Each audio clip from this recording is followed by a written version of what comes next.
Maryam Henein, the editor-in-chief of Honey Colony and the director of the documentary Vanishing of the Bees, which was narrated by Ellen Page. She's here to talk about a popular piece she wrote on Truthout entitled United Nations Calls for an End to Industrialized Farming, and a little bit about the growth of the organic food industry, or if you want to call it the organic food movement here in the United States and actually worldwide. Maryam, welcome to Truthout Interviews. Thank you. Let's talk about this report that frames the first part of your article on Truthout. It's a 2013 report by the United Nations Conference on Trade and Development that advocates the ending of what we call nowadays conventional farming and the promotion of more organic farming. Yeah, so this was an independent report. It's online. It's about 320 pages. It's very comprehensive, and it was about 50 experts who put it together. And the fact is that our current conventional way of farming is completely unsustainable. The pollution that lends to climate change, the runoff of pesticides and fertilizers that gets into our soil, the way in which supposedly we're trying to feed the world, but yet there's still hunger. So this is not a sustainable model in any shape, way, or form. And so what is being called forth is a complete paradigm shift, a different way of farming and moving towards localized, regional, organic farms. And of course, the transition is not going to be easy. I was really impressed or taken aback by all the comments on my piece and a lot of vitriolic responses, this defending of conventional agriculture. Yeah, that's the internet though, right? You're always going to get the kind of more extreme comments either in support, but a lot of times people, that anonymity of the internet allows them to be more of a keyboard warrior and to say things that they wouldn't say to somebody in person. Yeah, I also think there's people who are trolling around, specifically spreading disinformation, and because in the end, what are we defending here? We're defending a way of farming that is ruining our planet. It's this idea, this propaganda that we can feed the world. I mean, there is enough food. It's a matter of misappropriation and we need food sovereignty. We need to empower people to vote with their fork and take back our food supply.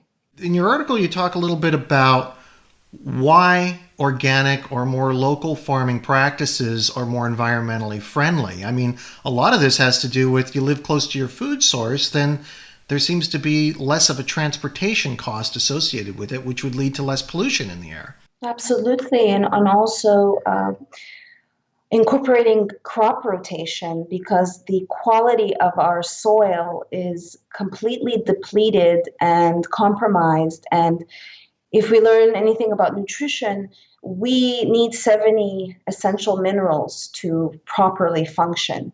And plants do not inherently have these minerals. They have to suck it up from the soil, and they're not. And so it's compromising our health, the quality of the food. You know, getting back to organic farming, and there was a piece in, at least a quote in your piece that I'd like to read to you. It's you write, you say, and in a 30-year study by the Rodale Institute showed that organic farm fields yield 33% more in drought years compared with chemically managed ones. You and I both live in California, where we've gone through a very severe drought, and even as we're recording this right now, it's raining. It's not enough to make much of a dent in the drought. So I'm curious, how do they get this sort of information, or at least how do they make that kind of claim? I pulled it up just to read it to you, and it basically said that the Rodale Institute found that during a 10-year period, they compared organic and non-organic corn growing systems, and their organic cornfields yielded an average of 30% higher during the dry years. And then there's another example of a study that was done in sub-Saharan Africa, and the researchers also found that in a drought-prone area like Ethiopia, they planted biodiverse fields, and it yielded about 30% more than the monocultures. And again, Michael Pollan says nature doesn't put all her eggs in one basket. And so there's this polyculture rather than monoculture, where you're just planting over and over and over again and depleting the soil and putting crap into the soil like poisons. Let's say if we look at the bees and colony collapse disorder. From a symbolic perspective, bees are ancient messengers, and I think they are the modern canary in the coal mine telling us to wake up. And if our bees are dying, it's now been shown that these systemic pesticides are in our soils. They can stay up to 18 years. Their metabolites are more dangerous than the parent compounds. And now these systemic pesticides have also been found in rivers, and they've been shown to affect developing brains. And yet companies like Bayer, Crop Science, and Syngenta are still denying that their pesticides have any effects, detrimental effects on the bees. Yeah, this was the subject of the film that you co-directed. That I talked about at the outset, the one that was narrated by Ellen Page. So within this disorder, are we seeing any changes that are happening? Are colonies not collapsing at the rate that they were when you made the film? I think this last year there was more deaths than ever. This has been going on since about 2006. But I also like to say that honeybees are on the forefront of our minds, of our consciousness, more than ever before. There is such a vibrant movement of urban beekeepers. In Los Angeles, it's still not officially legal, but it's been legalized in Santa Monica and certainly other places. Like, I'm from Montreal, Canada, and there's a vibrant urban beekeeping movement there. Same thing with San Francisco, same thing with New York. And so there's a lot of positivity that is happening. And if I look at where we were in 2006, as far as our consciousness, be it with genetically modified crops or the honeybees, there definitely is a change that is happening. And I say that the first step towards affecting change, is education. And I certainly did not know how our food supply was being produced before I ventured to make this movie. One of the things that I see a lot, and it's usually done by Chamber of Commerces around the country and small businesses, is they use the catchphrase "shop locally." But when I was reading your article, it reminded me that shopping locally has a benefit and sometimes a cost associated with it. The benefit, obviously, is that if you're closer to your food source and your food source is produced locally, that the amount of nutrients that you're going to derive from that food are going to be higher. However, now I go to, the conventional grocery stores like Safeway, and I even go to Whole Foods and some of the other ones that are even local ones that are here that like local grocers. They all have organic food, whether it's produce, whether it's meats. And I notice, yes, the price is more. And I look at it in terms of, if I'm a person of modest means, which unfortunately I am, sometimes I can't afford it, and it's expensive.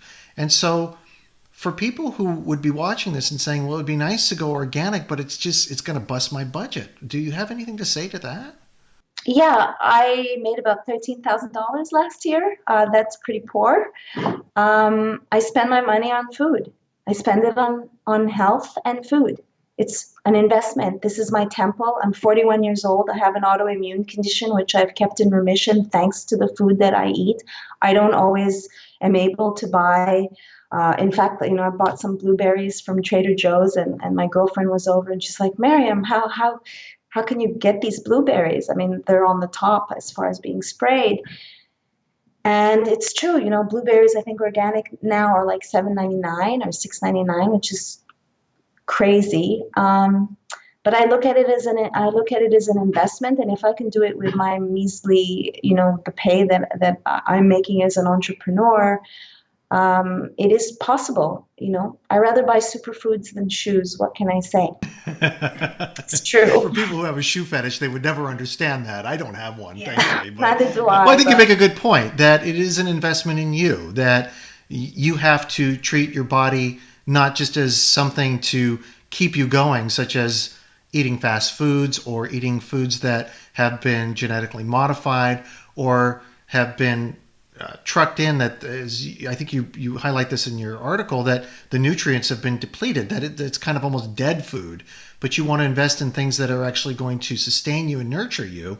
And even if you are of modest means, or you're poor, or you're saying organic is just too expensive, well, it is expensive, or at least it's a couple dollars more than you would pay for conventionally farmed foods.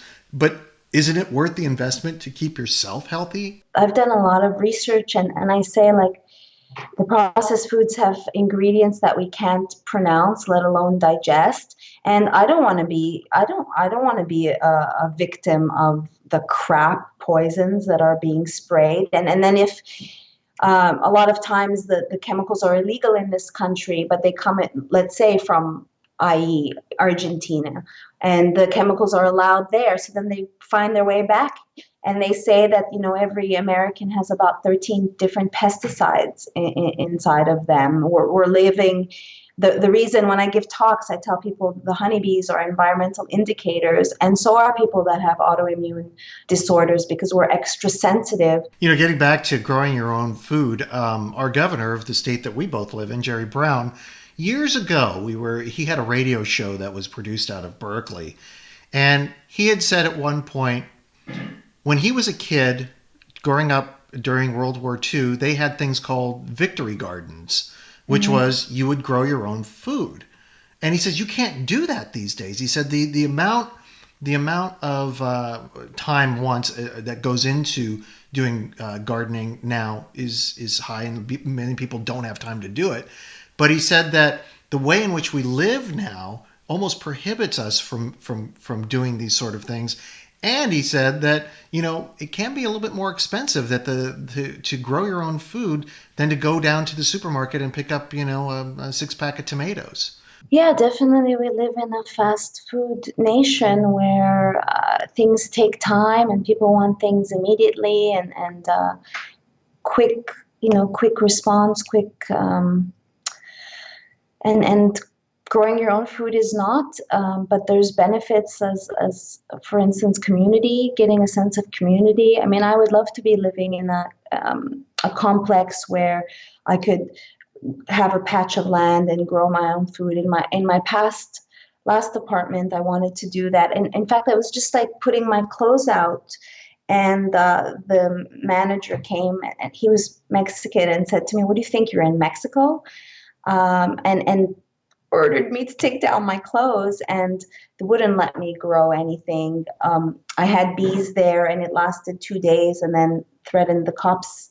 They threatened to call the cops and kill all the bees. So what's my point? My point is, yeah, it's more difficult, but I think that we're moving in a direction where we may have no choice, and we have to go back to these ways and go back to having a connection and simplicity. But I think you make a good point at the earlier in the interview. You said if your body is important to you, your body's like a temple, then what you put into it is really important too. And if it's worth the expense of buying, say, organic food, it might be even worth the expense to investigate on how to start community gardens, do something smaller scale within your own smaller space if you have it, or if you have a large space, to actually just do a full-on garden. I was at a Slow Money event, and there was the Los Angeles Food Policy Council presenting, and they're doing amazing things. Like, for instance, there's all these just abandoned lots, and they're trying to pass a bill that would allow them to farm in these lots that are just standing there anyway. And by farming them also, they will help increase the value of the property. That would be huge.